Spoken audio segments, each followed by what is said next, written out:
বাংলাদেশের সঙ্গে যুক্তরাষ্ট্রের কূটনৈতিক সম্পর্ক, অর্থনৈতিক সম্পর্ক ও দ্বিপাক্ষিক বাণিজ্য সম্পর্ক নিয়ে যুক্তরাষ্ট্রের সহকারী পররাষ্ট্রমন্ত্রী পল কাপুরের সঙ্গে আলোচনা হয়েছে। দুদেশ ও দেশে জনগণের সম্পর্ক জোরদারের বিষয়ও এসেছে আলোচনায়। বৈঠকে বিএনপির স্থায়ী কমিটির সদস্য ডক্টর আব্দুল মঈন খানের নেতৃত্বে ৫ সদস্যের একটি প্রতিনিধি দল অংশ নেয়।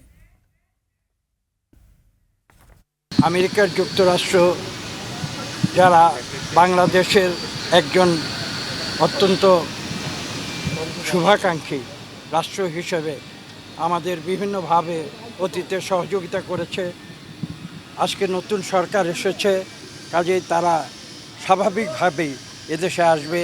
বাংলাদেশে কি হচ্ছে, আমাদের নীতিমালাগুলো কি, আমাদের ভবিষ্যৎ যে কর্মপন্থা সেগুলো কি, এবং বিশ্বের বিভিন্ন দেশের সঙ্গে আমাদের যে পারস্পরিক সম্পর্ক, বিশেষ করে আমেরিকার যুক্তরাষ্ট্রের সঙ্গে আমাদের যে সম্পর্ক, সেসব বিষয় নিয়ে তারা সার্বিক আলোচনায় অংশগ্রহণ করার জন্যই এদেশে এসেছে।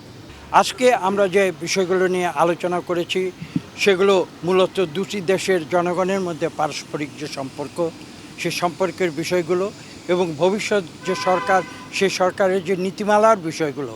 এবং আপনারা জানেন যে আজকের বিশ্বে যে বিভিন্ন ধরনের যে ঘটনা প্রবাহ, সে সমস্ত কিছু সার্বিক বিষয় নিয়ে আমাদের সঙ্গে আলোচনা।